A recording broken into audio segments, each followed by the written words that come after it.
not something that I would pick up again. It just sat around for way too long, and to be honest, I feel like I'm gonna get out of the DVD category. Hi there, welcome to my channel. My name is Anna and I'm a 21-year-old uni student living in Australia with a goal to move out of home by the age of 25 in just 3.5 years.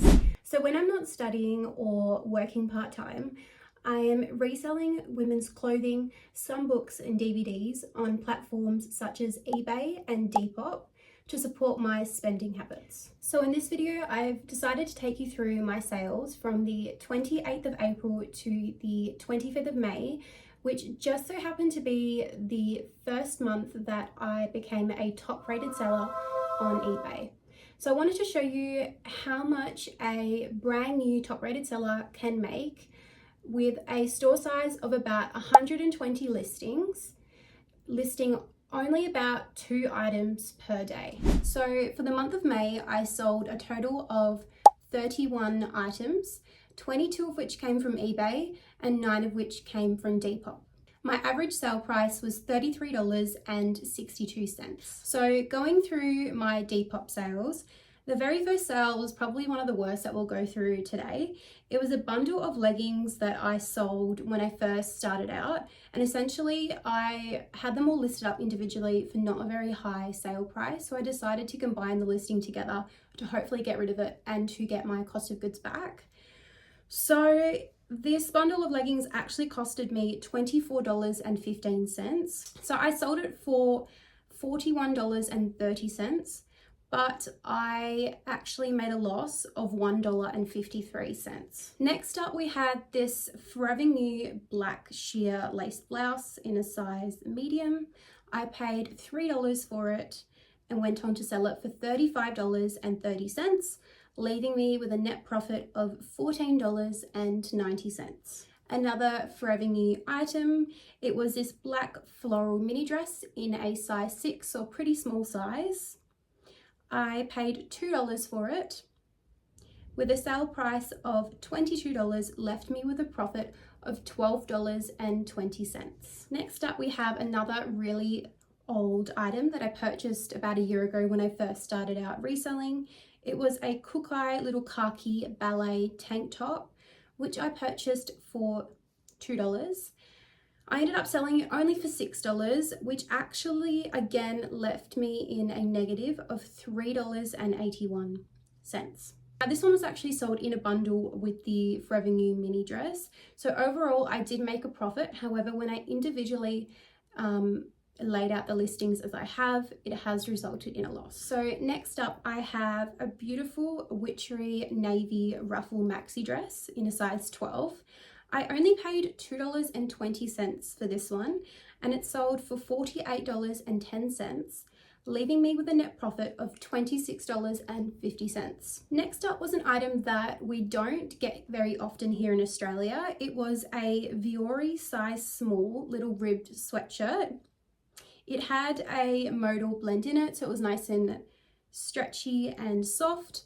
I paid $11 for it, and it sold for $48.30, which left me with a profit of $17.31. Now for my second last sale on Depop, it was another witchery item. It was an extra small merino wool jumper, which was made up of 100% Australian wool.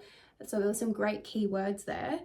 I paid $2.47 for it, sold it for $35.30, which left me with a net profit of $18.55. So my final sale on Depop was a black milk Star Wars leggings with droids all over it.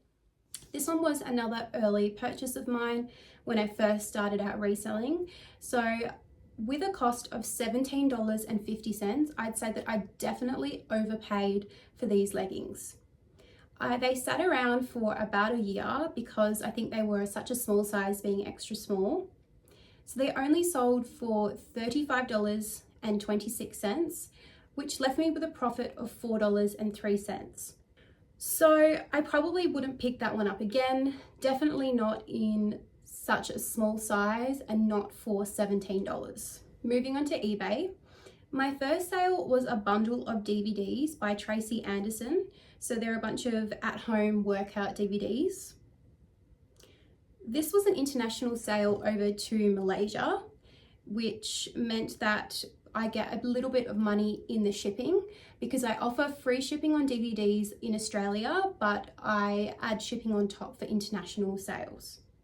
So in total, it sold for $58.51, which left me with a profit of $19.64. Next up, I had a few sales from my own wardrobe. So first up, I had a Peter Alexander satin set with a peach cheetah print in a size extra small. I'm saying that I had no money into it because it was something that I wore, and I sold it for $38.30, which left me with a profit of $24.03. Next up, another Peter Alexander satin set. This time it was a red polka dot set in a size medium. Again, I'm saying I didn't have anything into this one because it was one of my old pair of pajamas. So it sold for $46.25, leaving me with a profit of $30.93. This Victoria's Secret satin set in a size small. Again, it was one of my old pieces, so I'm saying that I had no money into it. It did sell for $36.30, leaving me with a net profit of $20.39. Next up, we have another Forever New piece. Forever New is, I believe, an Australian brand. It's a good bread and butter that I pick up all the time. So this one was a long sleeve blouse in a size 14. It had a v-neck, and I used keywords such as business and workwear in the title. I paid $3.50 for it and sold it for $34.25, leaving me with a profit of $15.11. So this next one was another DVD sale. It was The Holy Mountain by a film director which I cannot pronounce, and it was a region 1, which definitely helped its sell-through rate.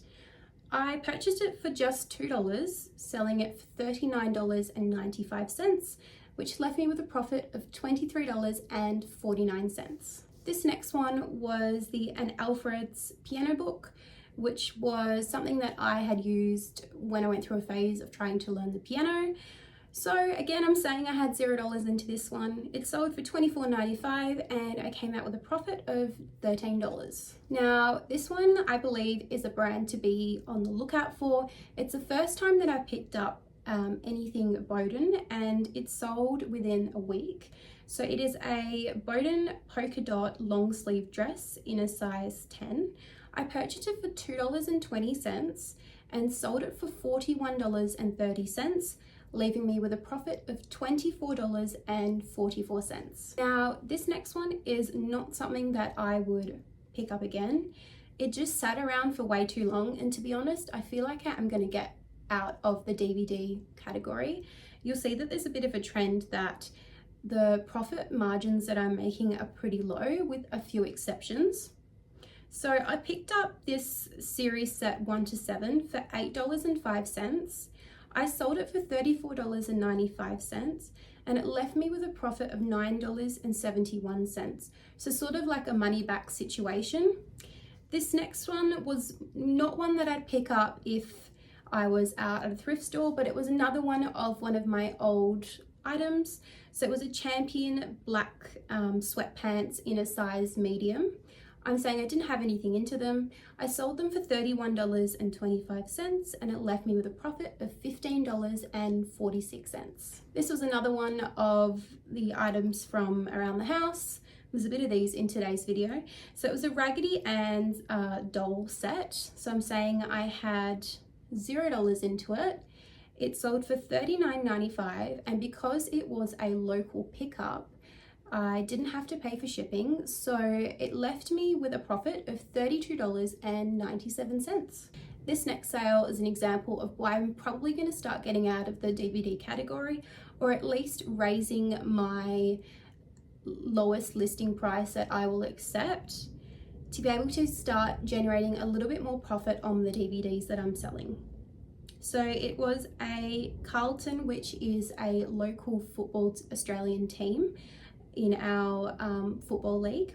It was a 1995 and 1987 grand final recording. I had $1 into these DVDs. They sold for $19.95, but I only had a profit of $3.53 after post. Next up, we have a book set that sold in just 2 days. It was the Mistborn Trilogy book set by Brandon Sanderson, and I picked it up for $4.80 at a local thrift shop. It sold for $39.95, like I said, in just 2 days, which left me with a profit of $17.12. This is definitely the type of items that I want to pick up more often, things that have a pretty low cost price but sell really quickly. This one is the absolute worst sale of the video. Again, it was one of those items that I picked up when I first started reselling, so you live and you learn. It was a Prada wallet, little key pouch. It was in really bad condition, and I purchased it in a bundle of Prada wallets. The other two I ended up selling for a profit, and I believe the profit will actually cover the loss on this one, but I ended up paying $45 per wallet. So this one only sold for $23.89. I just wanted to get rid of it. I had it sitting around for about a year, and like I said, I just needed to let it go. So I actually made a loss of $21.31. So I got back like half of my initial investment. This next one is definitely one to be on the lookout for. It was a really cute tiger lily white mini wrap dress. Wrap dresses, every time I purchase them to sell, they sell really quickly. They have a really high sell-through rate. This one was super cute. I had keywords like boho in the title, and it sold in just 4 days. With a cost of $2.47, I sold this one for $29.30, leaving me with a profit of $15.74. This next sale is the type of items that I need to be picking up now that we're going into winter in Australia. So it was a Country Road size extra large pink sweater, which had a merino wool and silk blend. So beautiful, high quality fabrics are things that I need to be looking at going into winter sweaters. So I paid $9.16, so I paid up a little bit for this one, but it sold for $43.98. So I made a profit of $18.60. Again, we have another DVD sale, and this is an example of why I'm probably going to move out of the category again. So we had the Harry Potter entire movie series 1 to 8 go on to sell.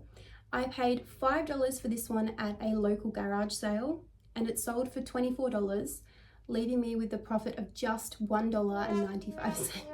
So in this day and age, where is $1.95 going to get me? Can you still buy a McDonald's ice cream cone with that? I don't know. Next up was a Glassons grey long sleeve top in a size small. I picked it up for just $2, and it sold for $21.30, leaving me with a profit of $7.32. So this next one is another DVD sale. It was a vintage Disney collection of The Adventures of Gummy Bears. It was just discs 8 and 9. I'd actually listed up discs 6, 8 and 9, but I had a buyer reach out to me and ask if they could just buy the disc 6. So that went on to sell about 2 months ago. But these two here, I had $4 into them. They sold for $26.96, and it left me with a profit of $13.05. We have just 3 more sales to go. So we have another Forever New item. It's a floral maxi skirt in a size 14. It costed me $2.20. I sold it for $34.25. and it left me with a profit of $15.86. Now, the last 2 sales were again items that I had around the house, went through a bit of a wardrobe clear out. So the first one was a pair of And Other Stories jeans. I Didn't have anything into these, like I said. They sold for $31.30, and that left me with a profit of $16.06. And finally, we have a Margaret Atwood book bundle of 4 books. Margaret Atwood is definitely one of my favorite authors. Now, again, I'm saying I didn't have anything into these. They sold for $49.95, and I made a profit of $24.91. So in total for the month of May, for the 31 items that I sold, I made a profit of $430.33, and my average profit was $13.88 per item. So a $430 profit for the month of May, just listing 2 items a day, I think is pretty good for such a small store that I have. Going forward, now that my exams are coming up to a close in the next 2 weeks, I'm going to hope to list a lot more over my uni break to hopefully gain more sales than this month. Something that I've noticed since becoming top rated seller over the last couple of days is 2 things. Firstly, that I've noticed that I am getting more consistent sales. So before I'd get a sale maybe every second day, but I'm noticing that I'm actually getting at about 1 to 2 sales every single day. And the second thing that I'm noticing is that I'm having more sales go through at full price without any offers being sent or received. So I hope this video has helped you to maybe know what to pick up and what not to pick up to sell. But also, if you may be interested in getting started and you just want to know, how much you could be making as a part-time reseller on eBay and Depop, just to give you a bit of idea of the sorts of profits that you might expect to receive. So thank you so much for watching today's video, and I'll see you again next time.